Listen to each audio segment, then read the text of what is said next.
건강 365 주치 김소현 대장학문외과 전문의와 함께하겠습니다. 안녕하십니까? 안녕하세요. 안녕하세요. 네. 네, 얼마 전에 영화 블랙팬서를 봤는데 혹시 보셨나요?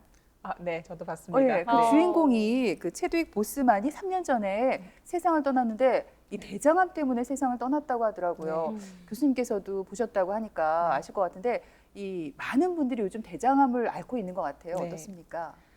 네, 2019년까지 남녀 전체의 이제 4위를 해당하는 대장암이었는데 2020년에 발표된 국가암검진 그 통계에서는 3위로 순위가 올랐습니다. 예, 지난 10년간 선별 검사 등의 영향으로 10만 명당 대장암의 그 발생률 자체는 감소했지만 전체적으로 환자의 수가 많은 상태입니다.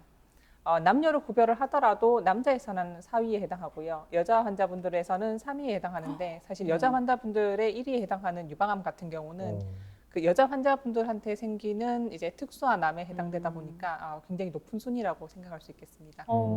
환자가 많아진다는 건 교수님 누구나 이제 쉽게 걸릴 수도 있다. 네. 그쵸. 우리가 네, 네. 가정을 해야 되잖아요. 네, 네. 그러면 특히나 우리가 암에 걸릴 수 있는 이제 여러 가지 위험 인자들이 있는데 네. 특히나 왜 고위험군이라고 말을 하잖아요. 네, 네. 대장암은 어떻습니까? 발병 원인이 사실은 명확하지는 않은 부분이 있고요.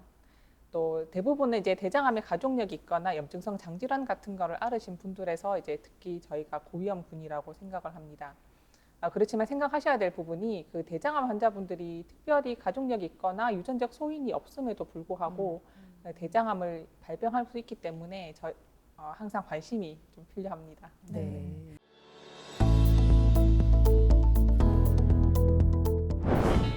모자람보다 넘침이 문제가 되는 시대. 서구화된 식습관이 가져온 건강의 적신호. 선진국형 암이라 불리는 대장암입니다. 우리나라의 대장암 발병률은 세계 184개국 중 가장 높은 수준으로 국내 암으로 인한 사망률도 남녀 2, 3위를 다툴 만큼 중요하게 다루는 암 중 하나인데요. 대장암은 보통 고령자가 조심해야 하는 암으로 알려져 있지만 최근에는 전 세계적으로 50대 미만 젊은 환자들이 늘고 있어 주의가 필요한 상황. 젊을수록 병의 진전이 빠르고 국가 검진 사업에서 제외되는 경우가 많아 세심하게 살펴봐야 할 젊은 대장암 환자들의 특징부터 수술, 항암, 방사선 등의 다양한 치료법 및 예방까지 전신 건강의 척도인 대장이 보내는 경고. 대장암에 대해 영남대 대장학문외과 김소영 교수와 함께 알아봅니다. 그러니까 어쨌든 말씀하신 것처럼 대장암에 가족력이 있다면 일단은 좀 일찍부터 관리를 하고 정기 검진도 잘 받아야겠네요. 네, 대장암에 가족력이 있으시다면 조금 더 위험한 고위험군으로 생각을 하셔야 됩니다. 네. 부모나 형제, 자매 같은 혈연 관계에서 대장암 환자가 한 명이 있다면 대략 한 2배 정도 증가하는 걸로 생각을 하고요. 네. 2명이 있다면 3배 증가한다고 생각을 합니다. 가족 중에 45세 이전에 대장암이 진단받은 환자분이 있으시다면 이제 그런 경우에도 더 위험하다고 생각을 합니다. 사실은 이런 대장암의 조기 발견을 위해서는 이제 국가 검진으로 시행하는 그런 분별 자멸 검사 같은 것도 중요하지만 50세 이상에서는 대장 내시경 검사를 꼭 권고하고 있습니다. 아, 네. 그렇군요. 그리고 대장암은 종양이 생기는 위치에 따라서 증상이 조금씩 다르게 나타난다고 들었는데요. 네. 대장암에 걸리면 보통 증상이 어떻게 나타나나요? 네. 대장암은 크게 이제 저희가 세 군데로 나눠서 생각을 해볼 수 있고요. 우측 대장암, 좌측 대장암, 그리고 직장암으로 저희가 나눠서 생각을 해볼 수 있습니다. 우측 결장암에 해당되는 경우에는 빈혈, 복통 같은 걸로 오시는 경우가 있고 또 때로는 복부에 종괴가 만져져서 내원하시는 분들도 있습니다. 네. 좌측 결장암의 경우에는 이제 그 변비나 가늘어지는 그런 대변, 그다음에 혈변이나 잔변감 같은 걸로 오시는 분들이 있으십니다. 직장암의 경우에는 이제 항문에 가깝다 보니까 증상이 조금 더 이제 선명하게 이제 나타나는 경우가 많은데 네. 설사와 변비를 반복하고 점액이나 핏덩어리 같은 게 변에 섞여서 같이 보이기도 하고 변의 굵기 변화, 잔변감 또는 통증, 골반 내 통증 같은 거를 호소하시면서 오시는 경우도 있습니다. 혈변이라고 하면 흔히 저희가 왜 뭐 극심한 스트레스 받을 때도 그렇고 아니면 어떤 이유인지 모르겠지만 진짜 왜 피똥 네네. 싸게 되는 경우가 있잖아요. 사실. 있죠. 네. 근데 사실은 걱정이 돼요. 네. 누구나 한 번쯤은 그럴 수 있잖아요. 네, 그럼 저도 이렇게 맞습니다. 관찰해 보면 네. 이게 색깔이 좀 달라요. 네네. 어. 네. 네. 선홍색도 있고, 네. 약간 짙은 색도 있고. 네. 네. 그럼 이 색깔에 따라서도 혹시 차이가 있나요? 오. 아, 네. 색깔에 따라서 차이가 있습니다. 혈변의 가장 흔한 원인은 치액이나 치열 같은 항문 질환이 가장 많고요. 네. 이제 이런 경우에는 굉장히 밝은 선홍색 오. 피를 보이는 것이 제일 특징입니다. 이 항문 질환과 관련된 경우에 이제 특히 선홍색 빛이 이제 묻어나기도 하지만 이제 보통은 오시는 증상은 뭐 휴지에 묻어난다든지 네. 뭐 이제 대변을 보고 나서 변기가 좀 벌겋게 변했다 이렇게 해서 네. 오시는 경우가 제일 많고요. 이제 그렇지만 그 조금 더 장 안쪽에서 이제 피가 나는 경우는 색깔이 조금 더 짙은 아. 양상을 보이고 네. 대변하고 같이 이제 묻어나는 경우도 많습니다.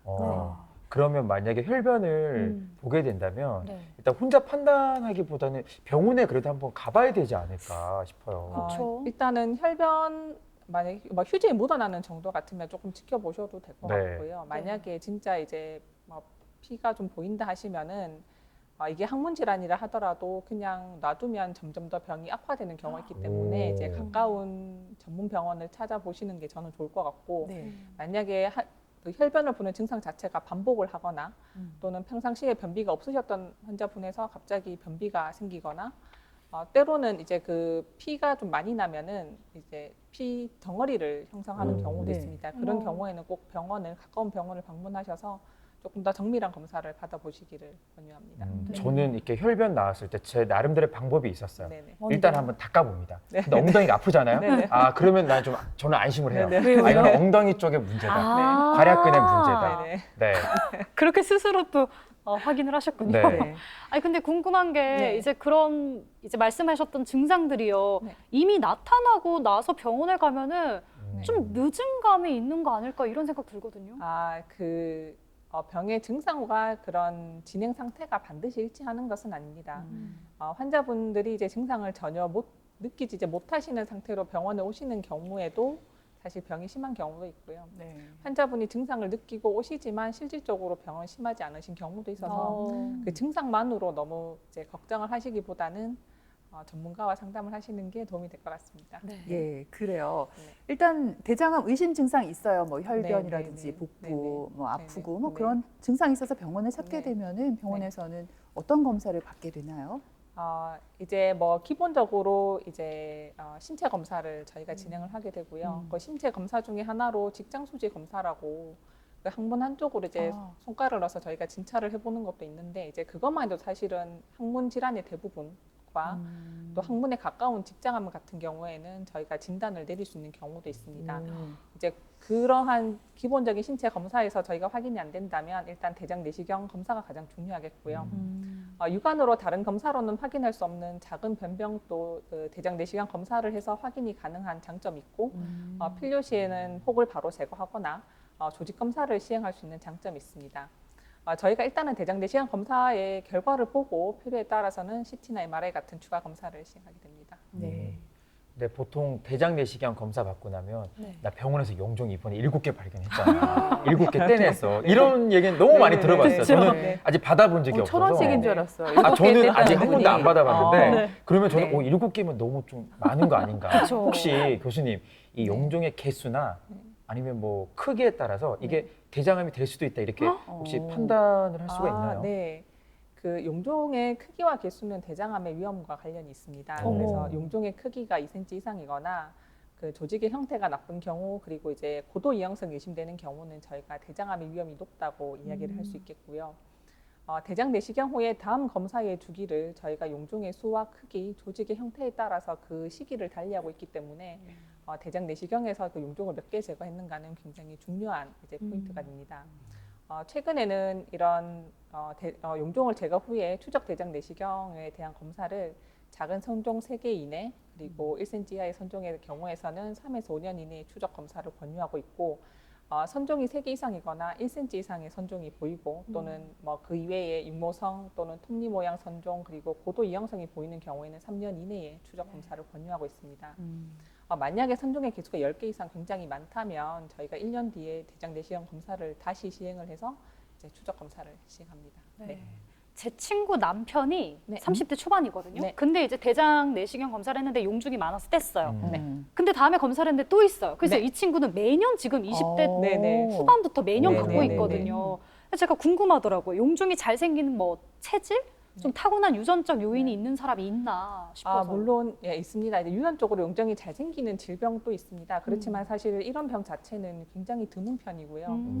근데 이제 용종이 잘 생기는 그런 고위험군과 대장암이 잘 생기는 그런 위험군이 거의 약간 유사한 경향이 있거든요. 이제 네. 그래서 기본적으로 가장 중요한 거는 물론 젊은 분에서 이제 그런 경우도 있지만 나이가 많으면 용종이 생길 가능성이 높아지고 내장 지방이 많고 BMI가 높은 경우도 네. 해당이 되고 그리고 이제 운동량이 부족한 것도 이제 용종이 많이 생기는 거와 이제 연관이 된다는 연구 결과들이 있습니다. 네, 그래요. 만약에 검사를 받고 나서 이게 대장 절제를 좀 해야 된다. 이런 얘기를 들으면 환자 입장에서는 굉장히 놀라잖아요. 이걸 어떻게 해야 되는지 걱정이 됐는데 대장암 진단이 나왔을 때 환자들이 어떤 부분을 가장 걱정하고 또 질문을 많이 하시나요? 환자분들이 가장 염려하시는 부분은 인공항문이라고 이야기하는 장루를 만들어야 되는가를 가장 걱정을 하시고요. 이게 이 장루라는 게 저희가 이제 장의 일부를 복부 쪽으로 이렇게 고정을 시켜서 그 만들어 놓은 장루 쪽으로 이제 변이 배출될 수 있도록 도와주는 그런 장치입니다. 장치라기보다는 이제 그런 시술인데 그 외에도 이제 항문을 보존할 수 있는지를 가장 크게 걱정하십니다. 사실 그 환자분이 항문을 보존을 해서 그런 항문의 기능과 그런 걸 이제 보존하는 거는 대장항문외과 의사에서는 항상 고민하고 있는 부분이기는 하거든요. 네. 그래서 저희는 항상 이제 최대한 항문의 기능을 보존하는 방향으로 치료를 진행하지만 그 일부 환자분에서는 어쩔 수 없이 항문을 보존하지 못하기도 합니다. 예. 그런 부분을 가장 걱정하시고요. 이제 또 일부에서는 이제 수술 후에 항암 치료 이제 같은 걸 해야 될까 이제 이런 부분에 대한 걱정이 많으신 것 같습니다. 네. 네. 아무래도 뭐 말씀하셨듯이 치료에 대한 부분은 안 물어볼 수가 없어요. 근데 보통 대장암도 이제 암이니까 네. 제 생각에는 무조건 뭐 수술적 치료를 해야 되지 네, 않을까 네. 싶은데 네. 치료는 어떻게 이루어지는 거예요? 네, 그 대장암의 치료는 크게 이제 수술, 항암 치료, 방사선 치료 그리고 표적 치료 등으로 나눠볼 수 있고요. 이게 대장암뿐만 아니라 대장암으로 인해서 이렇게 전이가 생겼는 부분이 있다 하더라도 수술만 할 수 있으면 글치적 절제가 가장 좋은 방법인 것은 맞습니다. 대장암의 치료는 사실 그 수술, 항암, 표적 치료, 방사선 치료를 모두 또는 일부를 이제 시행을 할 수 있고 환자의 건강 상태와 병의 진행 상태에 따라서 다양한 조합으로 사실 치료가 이루어질 수 있습니다. 실내로 전이가 있는 환자에서도 대장암을 먼저 수술을 하고 그다음에 항암 치료를 시행을 해서 전이 병변이 줄어들면 전이성 병변에 대해서도 이제 수술을 시행하기도 합니다. 네. 대장암의 그 수술적 치료는 크게 세 가지로 나눠볼 수 있습니다. 개복, 복강경, 로봇 수술로 나눠볼 수 있고요. 이제 복강경 수술이 가장 보편적인 수술이긴 합니다. 일부 환자에서는 이제 복강경이나 로봇 수술이 적합하지 않은 경우 개복 수술을 시행하게 됩니다. 최근에 많이 시행하고 있는 로봇 수술은 비용 부담이 큰 단점이 있습니다. 이제 그렇지만 복강경 수술을 하기 힘든 깊은 부위에 위치한 병변이나 그 좁은 골반 내에 병변이 위치해 있다면 로봇 수술로 조금 더 쉽게 수술할 수 있고요. 특히 골반 내의 신경을 보존하는 데 좀 뛰어납니다. 네. 그 대장암 수술 전이랑 대장암 수술 후에 또 환자들이 좀 주의할 만한 사항들이 있다면 어떤 게 있을까요? 네, 그 환자분들이 일단 수술 전에는 금연 금주가 가장 중요합니다.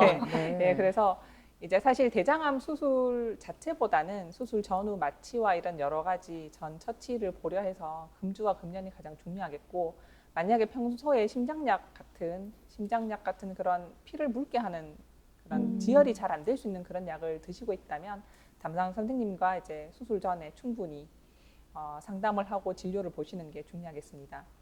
수술 후가 되면 이제 균형 있는 식사와 규칙적인 운동이 가장 중요하겠습니다. 네, 그렇군요. 보통 대장암 하면은 나이가 들면 생기는 질환이다 이렇게 얘기를 했었거든요. 네. 근데 요즘 아까도 말씀하셨지만 네. 젊은 층에서도 대장암 환자가 심심치 않게 나오거든요. 네. 어떻습니까? 네, 사실 최근에 젊은 대장암 환자가 증가하고 있는 것은 사실입니다.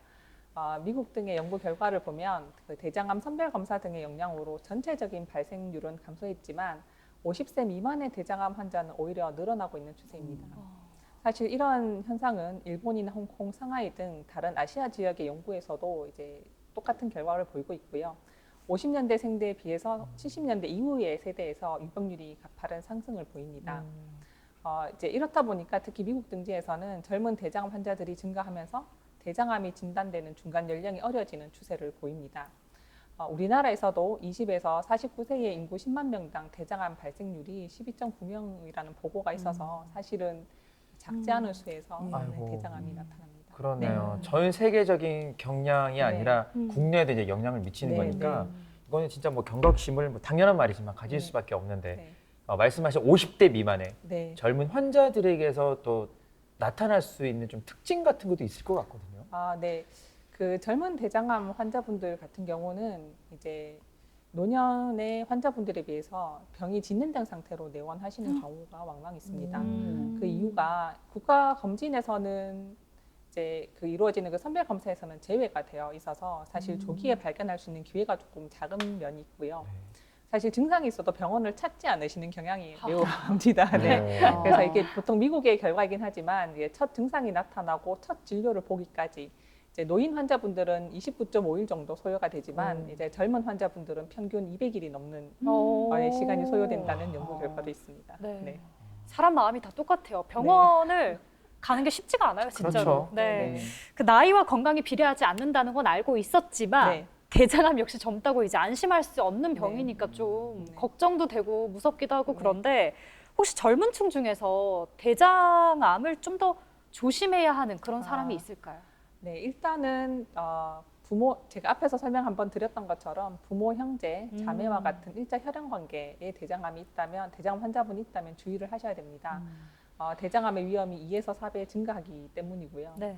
또 50세 이전에 진단받는 그 혈연에 그런 환자가 있거나 가족들 중에 이미 여러 명이 대장암으로 진단을 받았다면 자신이 젊더라도 대장암에 대해서 경각심을 가지셔야 됩니다. 젊은 대장암 환자의 4분의 1 이상은 대장암 또는 선종의 가족력이 있다는 연구도 있으므로 가족분들 중에 이제 그런 병력이 있으신지 네. 그 가족력에 대해서 관심을 가지시고 자신이 일반적인 사람들보다 위험도가 높지 않은지 확인하시는 것도 필요하겠습니다. 또 최근에 이제 젊은 층에서 많이 생기는 염증성 장질환을 진단받은 경우도 대장암 발생률이 높으므로 이제 정기적인 진료와 검진이 필요하겠습니다. 네. 저희가 앞에서 체드윅 보스먼 이야기 했잖아요. 네. 진짜 젊은 나이였어요. 43세. 네, 네, 네, 네. 그래서 저는 이 젊은 대장암 환자들의 예후가 어떨지도 네. 좀 질문을 드리고 싶었어요. 맞아요. 어떻습니까? 같은 병기의 노인 환자분들에 비해서는 당뇨나 고혈압 등 다른 질환을 앓고 있지 않은 경우가 많아서 뭐 항암 치료, 뭐 방사선 치료 등을 포함해서 더 강한 치료에 잘 견디시는 그런 경향이 있습니다. 이제 그렇지만 전이성 대장암에서는 나이가 어릴수록 병에 대한 예후가 좋지 못하다는 연구 결과들도 있어서 일단은 빠른 발견이 가장 중요하겠습니다. 네. 그러면 교수님 왜 흔히 그런 말 있잖아요. 젊은 사람들이 암도 더 빨리 퍼진다. 맞아요. 이런 말이 있거든요. 그쵸. 네네. 세포가 활발해서. 네, 이게 맞는 말이에요? 그게 반드시 그게 맞는 말이라고 보기는 힘들고요. 제가 앞에서 설명했는 것처럼 이제 젊은 환자분들은 병원에 잘 안 오시는 거죠. 그게 제일 큰 문제네요. 일단은. 이게 불편한 게 있으셔도 잘 내원하지 않으셔서 네. 이미 처음부터 발견이 늦기 때문에 사실은 결과가 좋지 않을 가능성이 더 크고 또 이제 전반적으로 이제 환자분들이 많지 않으시니까 그런 내후에 대한 연구는 조금 더 필요한 부분은 있습니다. 그렇지만 이게 젊은 분이어서 더 빨리 진행된다고 보기는 힘들 것 같습니다. 그렇군요. 네. 무엇보다 검사를 빨리빨리 받아야 될 네. 것 같아요. 맞아요. 증상이 네, 조금이라도 네, 있을 네, 때는. 네. 그리고 젊은 환자들은 또 앞으로 살아갈 날들이 굉장히 많잖아요. 네, 네. 대장암을 치료했다고 해서 이게 끝이 아니라 네. 그 이후에 주의할 점이 더 많을 것 같아요. 네. 사실 젊은 대장암 환자분들 같은 경우는 처음 치료를 시작할 때부터 저희가 주의해야 될 사항이 굉장히 많으십니다. 이유가 아무래도 임신이나 출산 등을 사실 고려를 해야 되고 네. 또 이런 저희가 하는 항암 치료, 방사선 치료 등이 정자나 난소의 기능에 영향을 미치는 부분이 있습니다. 그래서 이제 처음 치료를 계획하는 단계에서부터 산부인과와 비뇨기과 등 관련 전문의와 상의를 해서 저희가 이제 치료를 진행을 하게 되고요. 또 이제 이런 부분들이 발병 후에도 이제 치료를 다 끝나고 나서도 여러 가지 이제 성생활이나 이런 데 영향을 미치는 경우가 있어서 좀 주의가 필요합니다. 저희 대장문외과에서는 일단 기본적으로 항문의 기능을 보존해서 이제 환자분이 사회생활을 잘 하실 수 있도록 저희는 많이 신경을 쓰고 있고요. 네. 네, 그렇습니다. 아무래도 이제 대장암 같은 경우는 증상이 있을 때는 이미 진전된 경우가 좀 있어서 침묵의 암 이렇게 불리기도 네, 네. 하잖아요. 아무래도 더욱더 좀 예방이 중요할 것 같습니다. 어떻게 네. 좀 평소에 예방할 수 있을까요? 가장 중요한 점은 50세 이상에서 대장 내시경을 시행하시는 게 가장 중요하겠고요. 그다음에 균형 있는 식생활과 규칙적인 운동, 금주와 금연, 그리고 이제 본인의 배변 습관과 대변에 대한 관심이 필요하겠습니다. 네. 저는 대장암 하면 갑자기 이 질병이 떠올라요. 뭐요? 크론병. 네. 아. 예전에 왜 윤종신 씨도 크론병 때문에 고생했다는 네. 제가 기사를 네. 접한 적이 있는데 네네. 이게 뭐 복통이나 설사가 또 심한 경우도 있다고 하던데 네. 맞아요. 문제는 네. 이 크론병이 뭐 대장암으로 뭐 바뀔 수 있다. 네. 이런 말이 있더라고요. 네, 맞습니다. 이게 크론병은 입에서부터 항문까지 그 소화관에 어디든지 그 염증이 생길 수 있는 어머. 병입니다. 네. 그 염증이 생기면 보통 우리는 염증이 생기면 항생제를 복용하고 좋아지면 이게 좋아지는 거지만 그 염증이 이제 지속적으로 이제 발생한다는 문제가 있고요. 그 염증이 지속적으로 발생하는 부위에서 사실 대장암이 생길 수 있습니다. 그래서 크론병을 앓으신 분, 그 염증성 장질환이라고 이야기를 하고 그 크론병과 궤양성 대장염을 앓으시는 분에서 대장암의 위험이 일반 환자분들에 비해서는 한 2~3배 이상 높은 걸로 보고가 되고 이 크론병 같은 경우는 젊은 층에서 발병을 합니다. 네. 20대 후반에서부터 시작해서 한 20대 초반에 많은 발병을 보이다 보니까 유병 기간이 굉장히 긴 길죠. 편이고요. 네, 그래서 20년 앓으셨다 해도 거의 한 40대에 적어거든요. 오. 그래서 젊은 나이에서 이제 대장암이 발병하는 경우가 있습니다. 크론병, 예, 네. 혹시 크론병이 유전되는 질환인가요? 아니요, 유전되는 질환은 아닙니다. 어. 그 유전은 아닌데 지금 저희가 그 사회적인 그런 환경이 변화하면서 지금 최근 국내에서도 굉장히 많이 발병하고 있는 병입니다. 제 지인 중에 한 분이 또 크론병인데 네. 이게 완치가 안 되는 병인 것 같더라고요. 네, 완치는 안 되고 그 염증을 조절하는 하하, 병입니다. 평생 네. 조절하면서. 네. 네. 근데 그래요. 사실 네. 대장 내시경 검사를 뭐 네. 받아야 된다는 생각은 드는데 음. 저는 어디에서 좀 염려가 됐냐면 네. 왜 보통 검사 다녀온 사람들 보면 그 전에 왜 그 먹는 약 네네. 있잖아요. 왜 맞아요. 엄청 뭐 많이 먹어야 되는데 네네. 그거 먹는 게 더 힘들다 이런 말이 있어서 네네네. 저와 같은 고민하는 분들이 좀 있을 것 같은데. 모든 분들이 고민을 그렇죠. 하시면 네. 예. 모든 분들이 고민하시고 사실은 연세 드신 분들에서도 꼭 저희가 이제 말씀을 드리면 나는 그거 먹기 싫어서 못하겠다 이렇게 네. 말씀하시는 분들 굉장히 많으시거든요. 최근에는 그래도 예전에 비해서는 그런 제형이나 이런 게 많이 좋아졌고 좀 최대한 이제 환자분들이 드시기 편한 형태로 많이 나오고 있습니다만 검사를 잘하기 위해서는 일단 대장을 깨끗하게 하는 게 가장 중요하다 보니까 그렇죠. 어쩔 네. 수 없이 좀 많이 드시기는 하셔야 됩니다. 예, 꼭 우리가 필요한 건 참고 해야겠죠. 건강에 맞아요. 대해서. 네, 맞습니다. 끝으로 우리 건강 365 시청자들에게 부탁드리고 싶은 말씀 있으면 전해주시죠. 네, 대장암이 많이 걱정되지만 그래도 우리가 그 대장 내시경을 통해서 미리 예방할 수 있는 병이기도 합니다. 그래서 너무 걱정하지 마시고 가까운 이제 병원을 찾으셔서 대장 내시경을 꼭 한번 지금까지 안 해보셨다면 꼭 네. 한번 해보시길 부탁드리겠습니다. 예, 그래요. 건강한 소화의 통로를 막는 병이 바로 대장암이죠. 우리가 먹는 습관, 또 생활 습관 이런 것도 중요하지만 말씀해 주신 것처럼 정기적인 검진이 무엇보다 중요할 것 같아요. 맞습니다. 특히 또 대장암의 원인 중에 비만이 그렇게 비중이 크다고 합니다. 네. 새해 이런 계획들 세우신 분들 많으시죠. 뭐 다이어트, 또 뭐 있죠? 뭐 음식 적게 먹는 거, 네, 운동하기. 운동하기, 네, 금연. 근데 벌써부터 2달 만에 포기하신 건 아니죠, 여러분. 얼마 전에 이제 극장가 열풍이었던 만화 영화에서도 이런 말이 나옵니다. 중요한 건 꺾이지 않는 마음 잊지 마세요. 중막꺽. 중막거. 네, 중맛이 더 중요합니다. 중요한 건 마음대로 이제 시청하시는 것도 되게 중요할 것 같은데 거기에다가 요즘 세상이 얼마나 좋아요. 워치가 지금 저에게도 신호를 보내고 있어요. 오. 네. 일어나서 스트레칭 하라고. 저는 스트레칭 운동 열심히 하겠습니다. 그래요. 우리 방송 끝나고 다 같이 하는 걸로 약속하고요. 오늘 나와주신 우리 대장암문외과 전문의 김소연 교수님 좋은 말씀 고맙습니다. 감사합니다. 고맙습니다. TBC 클리닉 건강 365 저희는 다음 시간에 다시 뵙겠습니다. 고맙습니다.